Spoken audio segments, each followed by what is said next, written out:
Ego and Archetype, Part 2. We're on page 14.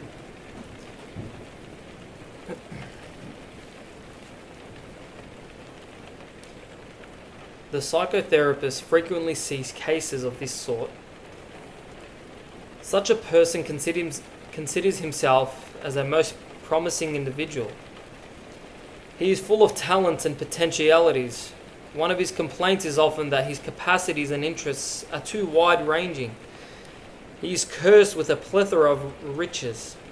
The problem is that he is all promises and no fulfillment. In order to make a real accomplishment, he must sacrifice a number of other potentialities. He must give up his identification with original unconscious wholeness and voluntarily accept being a real fragment instead of an unreal whole. To be the puer aeternus archetype is one of the images of the self. But to be identified with it means that one never brings any reality to birth. There are numerous lesser examples of inflation, which we might call the inflation of everyday life. We can identify a state of inflation whenever we see someone, including ourselves, living out an attribute of deity, i.e., whenever one is transcending proper human limits. Spells of anger are examples of inflated states. The attempt to force and coerce one's environment is the predominant motivation in anger. It is a kind of Yahweh complex. The urge to vengeance is also identification with deity. At such times, one might recall the injunction, "Vengeance is mine, saith the Lord," i.e., not yours. The whole body of Greek tragedy depicts the fatal consequences when man takes the vengeance of God into his own hands. Power motivation of all kinds is symptomatic of inflation. Whenever one operates out of a power motive, omnipotence is implied. But omnipotence is an attribute only of God. Intellectual rigidity, which attempts to equate its own private truth or opinion with universal truth, is also inflation. It is the assumption of omniscience. Lust and all operations of the pure pleasure principle are likewise inflation. Any desire that considers its own fulfillment the central value transcends the reality limits of the ego and hence is assuming attributes of the transpersonal powers.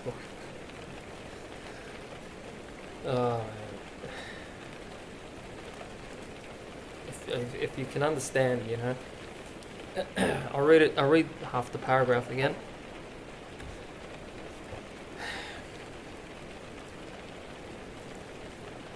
Intellectual rigidity, which attempts to equate its own private truth or opinion with universal truth, is also inflation.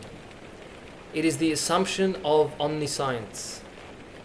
Lust and all operations of the pure pleasure principle are likewise inflation. Any desire that considers its own fulfillment the central value transcends the reality limits of the ego and hence is assuming attributes of the transpersonal powers. Sorry, I should just be reading. I shouldn't just be commenting, but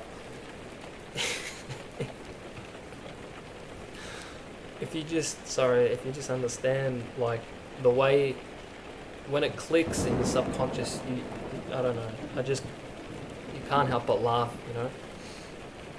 Practically all of us deep down have a residue of inflation that is manifested as an illusion of immortality.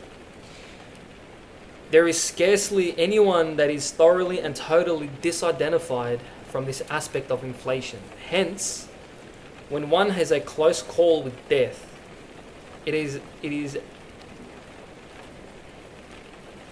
often a very awakening experience. There suddenly comes a realization of how precious time is just because it is limited.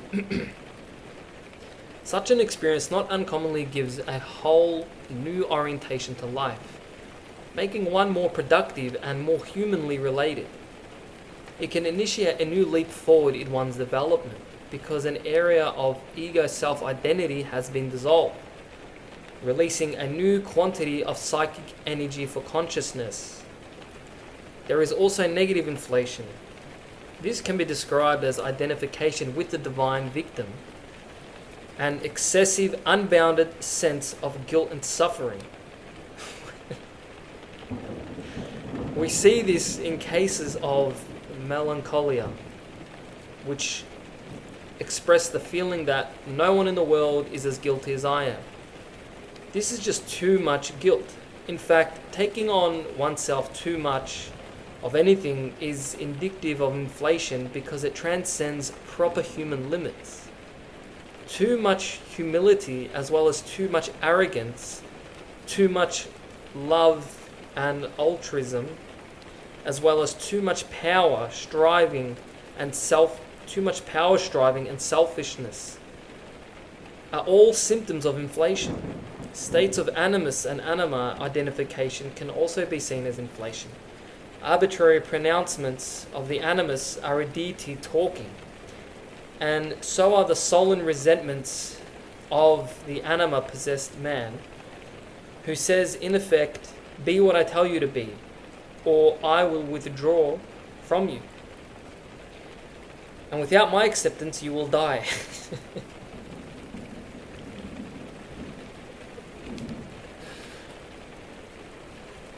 I mean, you talk about narcissistic pathology, you know.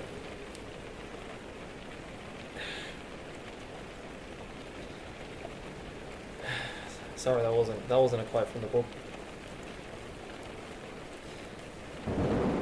There is a whole philosophical system based on the stage of ego self-identity. This system sees everything in the world as deriving from and relating to the individual ego. It is called solipsism, from solus ipsi, myself alone. F.H. Bradley presents the viewpoint of solipsism in these words: I cannot transcend experience, and experience is my experience. From this it follows that nothing beyond myself exists. For what is experience is the self, states. Schiller defines solipsism rather more colourfully as the doctrine that all existence is experience, and that there is only one experience. The solipsist thinks that he is the one. Part 3. Adam and Prometheus. What follows the state of the original inflation is presented vividly in mythology. An excellent example is the Garden of Eden myth, which significantly is called the fall of man. About this myth, Jung writes, there is deep doctrine in the legend of the fall. It is the expression of a dim presentiment that the emancipation of ego consciousness was a Luciferian deed. Man's whole history consists from the very beginning in a conflict between his feeling of inferiority and his arrogance. Man's whole history consists from the very beginning in a conflict between his feeling of inferiority and his arrogance. End of quote. According to the account in Genesis, God put man in the Garden of Eden, saying, "You may freely eat of every tree in the garden, but of the tree of the knowledge of good and evil you shall not eat, for in the day that you eat of it you shall die."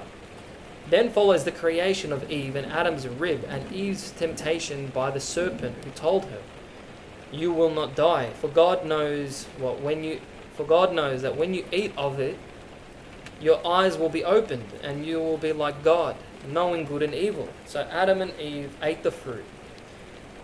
Then the eyes of both were opened, and they knew that they were naked, and they sewed fig leaves together and made themselves aprons. God discovered their disobedience and put the curse upon them, following which are these significant words. Then the Lord God said, Behold, the man has become like one of us, knowing good and evil. And now, lest he put forth his hand and take also of the tree of life, and eat and live forever. Therefore the Lord God sent him forth from the Garden of Eden to till the ground from which he was taken.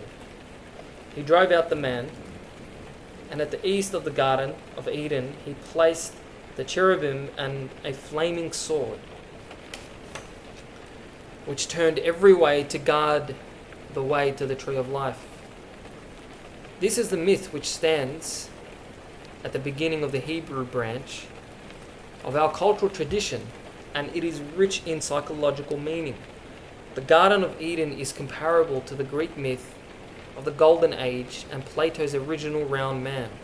The Garden of Eden has certain features of the mandala, with 4 rivers flowing from it, and the tree of life in its center. The mandala garden is an image of the self, in this case representing the ego's original oneness with nature and deity. It is the initial unconscious animal state of being at one with oneself.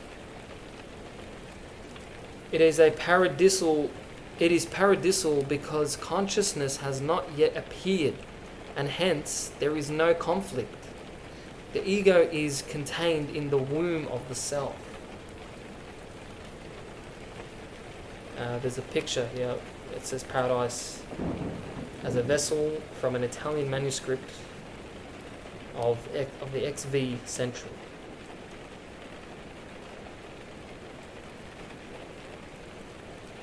Another feature indicating original wholeness is the creation of Eve out of Adam.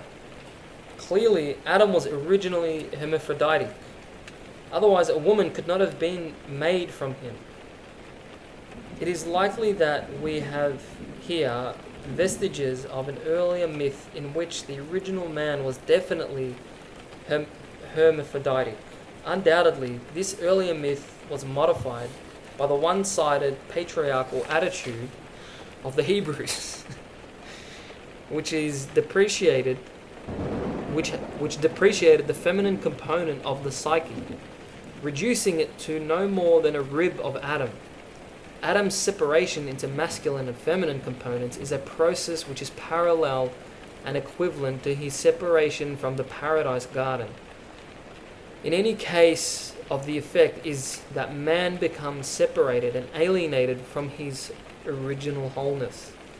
The drama of temptation and fall begins when the original state of passive inflation turns into the active inflation of a specific deed. The serpent's whole approach and appeal is expressed in inflationary terms.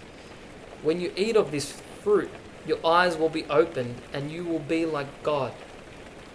So the fruit of the tree is eaten and the inevitable consequences unfold. It all begins because Adam and Eve dared to act on their desire to be like God. The myth depicts the birth of consciousness as a crime which alienates man from God and from his original pre-conscious wholeness. Man, this is... The fruit is clearly symbolical of consciousness. It is the fruit of the tree of the knowledge of good and evil, which means that it brings awareness of the opposites, the specific feature of consciousness. Thus, according to this myth, and the theological doctrines that rest on it, consciousness is the original sin, the original hybris, and the root cause of all evil in human nature. Wow. However, others have understood it differently. The Ophites, a Gnostic sect, worshipped the serpent. They had essentially the same view as modern psychology. To them, the serpent represented the spiritual principle symbolizing redemption from bondage to the demiurge that created the Garden of Eden and would keep man in ignorance. The serpent was considered good and Yahweh bad.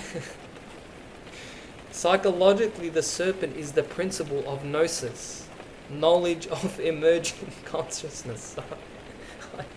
This is not easy to read, you know. If you're like if you're becoming conscious, and like if you're understanding, you know, it's funny to read almost, you know. Psychologically, the serpent is the principle of gnosis, knowledge of emerging consciousness. The serpent's temptation represents the urge to self-realization in man and symbolizes the principle of individuation. Wow. Some Gnostic sects even identified the serpent in the Garden of Eden with Christ.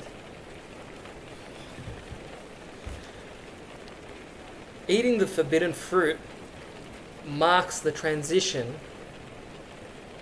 from the eternal state of unconscious oneness with the self, brackets, the mindless animal state, to a real conscious life in space and time. In short, the myth symbolizes the birth of the ego.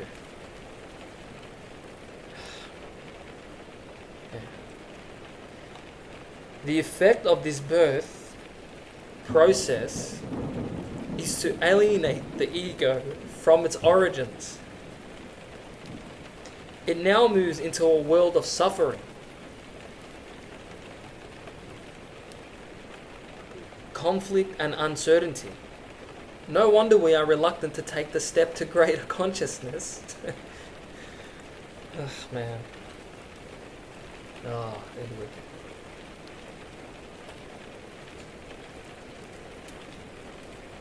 No wonder we are reluctant to take the step to greater consciousness. Another feature of the fall into consciousness,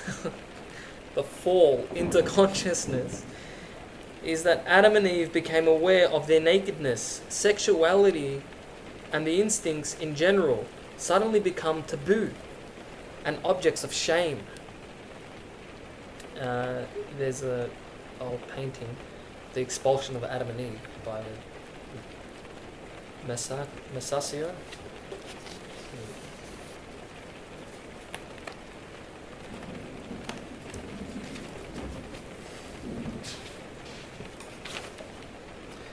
Consciousness as a spiritual principle has created a counterpole to natural instinctive animal function. Duality, disassociation, and repression have been born in the human psyche simultaneously with the birth of consciousness. This means simply that consciousness, in order to exist in its own right, must, initially at least, be antagonistic to the unconscious. This means simply that consciousness, in order to exist in its own right, must, initially at least, be antagonistic to the unconscious. This insight teaches us that all utopian psychological theories which assume that the human personality can be whole and healthy if only it is not subject to sexual and instinctual repressions in childhood are wrong. If only it is not subject to sexual and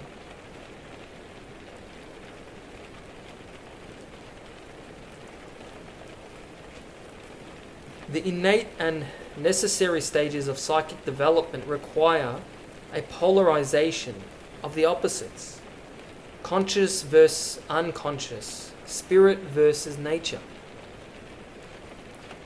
But our survey of the myth of the fall is not complete if we leave it with the image of Adam and Eve sadly taking up their hard life in the world of reality, earning their bread by the sweat of their brow and bringing forth children in pain. There were two trees in the Garden of Eden, not only the tree of knowledge of good and evil, but also the tree of life. And indeed, Yahweh then demonstrated some anxiety that man might discover the second tree and partake of its blessings. What can this mean? There is an interesting legend concerning the tree of life reported in Ginsberg's Legends of the Jews, which offers some insight on the question. In paradise stands the tree of life and the tree of knowledge, the latter forming a hedge about the former. Only he who has cleared a path for himself through the tree of knowledge can come close to the tree of life, which is so huge that it would take a man 500 years to traverse, a distance equal to the diameter of the trunk. And no less vast is the space shaded by its crown of branches.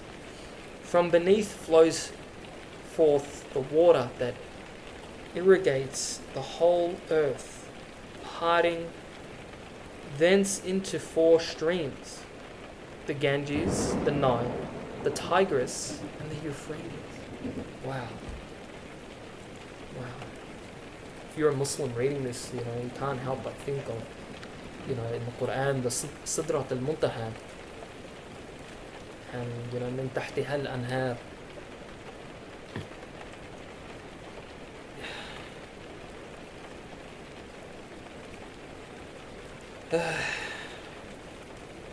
Legends growing up around the myth often amplify and elaborate aspects left out in the original story, as though the collective psyche needed to round out the picture and clarify the full symbolic meaning.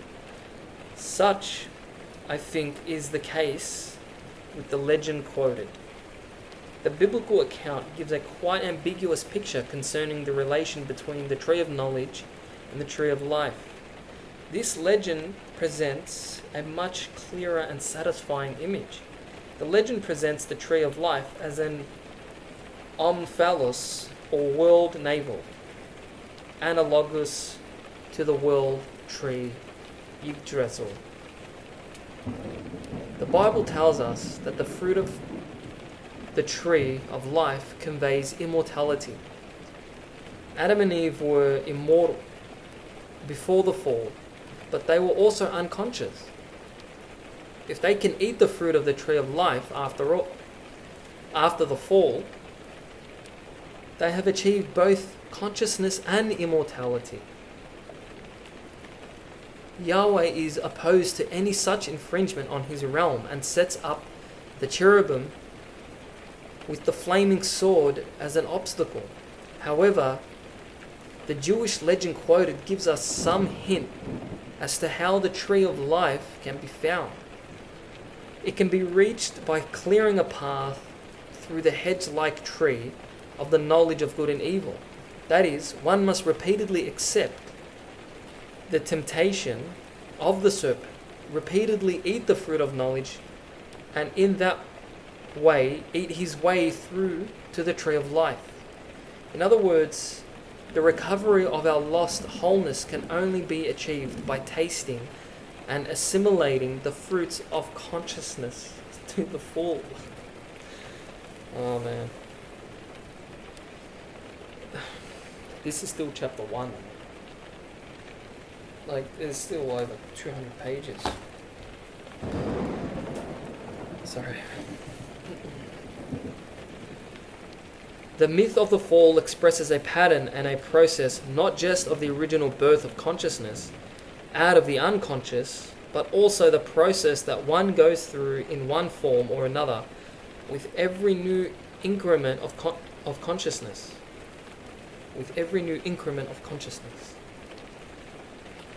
I believe with the Ophites that it is considered to depict Adam and Eve just as shameful orchard thieves. Their action could equally be described as an heroic one.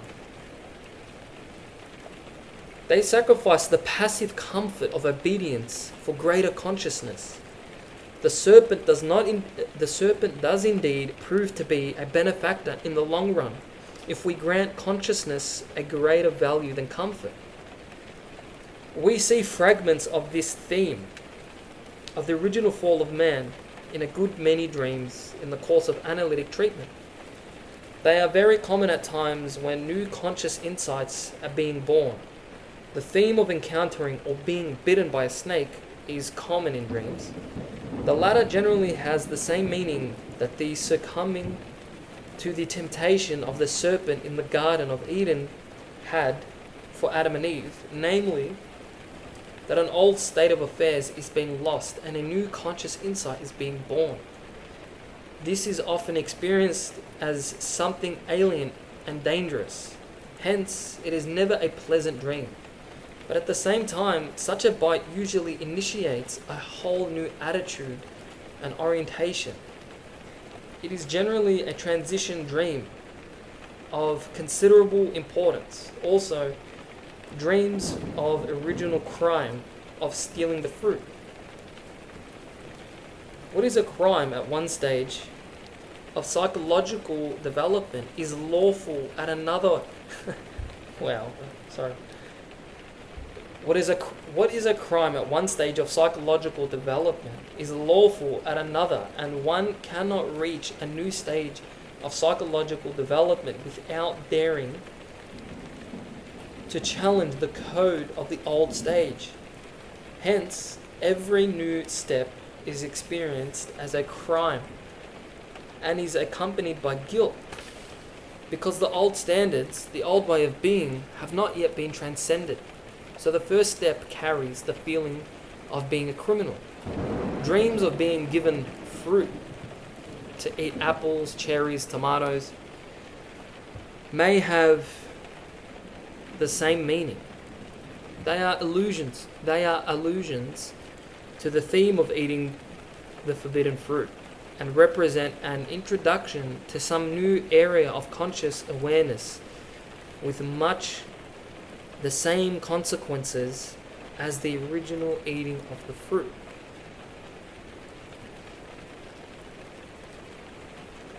The following is an example of a modern dream that strikes the old theme of the temptation in the Garden of Eden.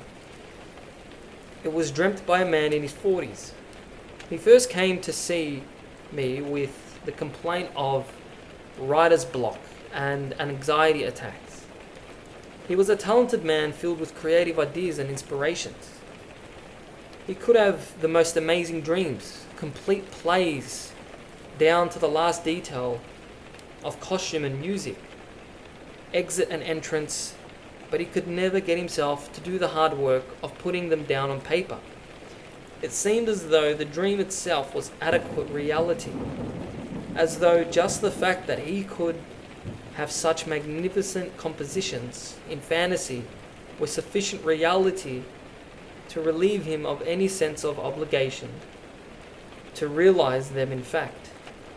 Such an attitude is an identification with the original unconscious wholeness, the provisional life, which avoids the hard work required to make the potential actual. Although he thought he wanted to write, fantasies were unconsciously considered sufficient reality in themselves. Such a person is afraid to make the commitment required to create something real. He would lose the security of anonymity and expose himself to disapproval.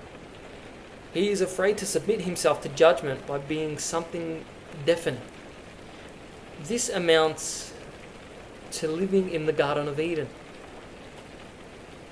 This amounts to living in the Garden of Eden state and not daring to eat the fruit of consciousness. Here is his dream. I am in a setting, an atmosphere that reminds me of Kierkegaard. I go into a bookstore looking for a particular book. I find it and buy it. The title is A Man Among Thorns. Then the scene changes. My sister has made me an immense black chocolate cake.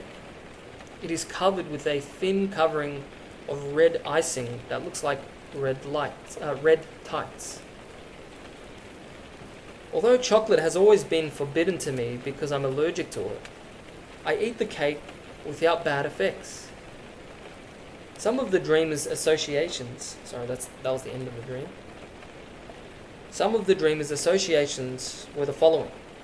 He saw Kierkegaard as a troubled figure, a man in conflict between antithesis, particularly the conflict between the aesthetic and religious attitudes. His book either or represents the whole problem of opposites. The book title Man Among Thorns reminded the dreamer of Christ and his crown of thorns. About chocolate cake, the dreamer said he always considered it poison because it would make him sick. Red icing like red tights reminded him of something the devil might wear. This dream, although expressed in modern and personal imagery, has a close parallel with the ancient myth of Adam's fall from paradise. On the basis of this archetypal parallel, we can hypothesize that it represents a potential transition in this man's personal development. The most striking feature of the dream is the eating of the cake. It is black and has a red covering, which associates to the devil. Black, as the antithesis of white, carries the implications of evil and darkness. In the dreamer's case, the chocolate cake was considered poison, indicating his conscious fear to the unconscious, his conscious fear of the unconscious. To eat this poisonous cake is symbolically equivalent to being bitten by a serpent or eating the forbidden fruit. The consequence is the awareness of the opposites, knowing good and evil. And this means being thrown into a state of conscious conflict. With each new increment of consciousness, conflict comes too. That is how a new piece of consciousness announces its presence by conflict. That is how a new piece of consciousness announces its presence by conflict.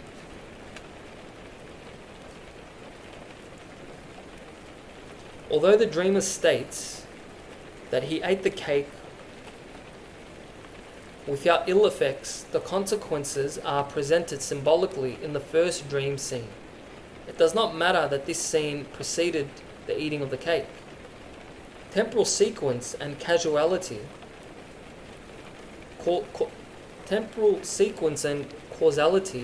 do not imply in dreams. When a dream has several scenes, they can usually be best understood as varying ways to describe the same central idea.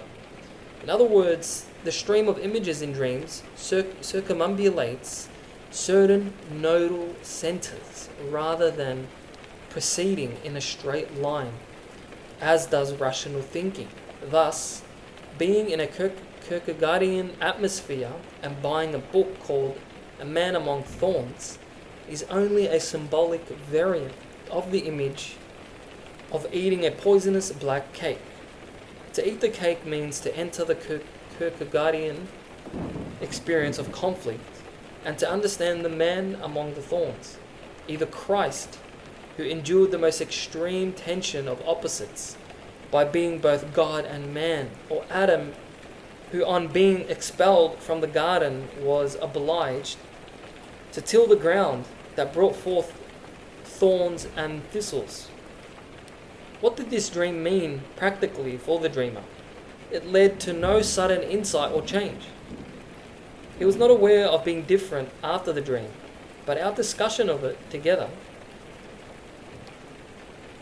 with subsequent dreams, did pave the way for a progressive increase in consciousness. When this patient first entered psychotherapy, he had symptoms but no conflict. Gradually, the symptoms went away and were replaced by a conscious awareness of conflict within himself. He came to see that he didn't write because part of him didn't want to write. He came to realize that his anxiety was not a meaningless symptom, but a danger signal trying to warn him that his prolonged residence in the Garden of Eden might have fatal psychological consequences. As the dream suggested, it was time to eat the fruit of the tree of knowledge of good and evil and accept the inevitable conflicts of being a conscious individual. And this transition is not all pain and suffering. The myth is one-sided here. The paradise state, too long persisted in, becomes a prison. And expulsion is then no longer experienced as undesirable, but as a release. I'm going to leave it there. Still in, almost through chapter 1. I don't know what else could be said. You know, there's still like over 200 pages, man. Like, I don't like, it's just, you know, the increments of consciousness are heavy. So it's like, how much can you really bear, you know, to carry? Wow. See you next time for part 3.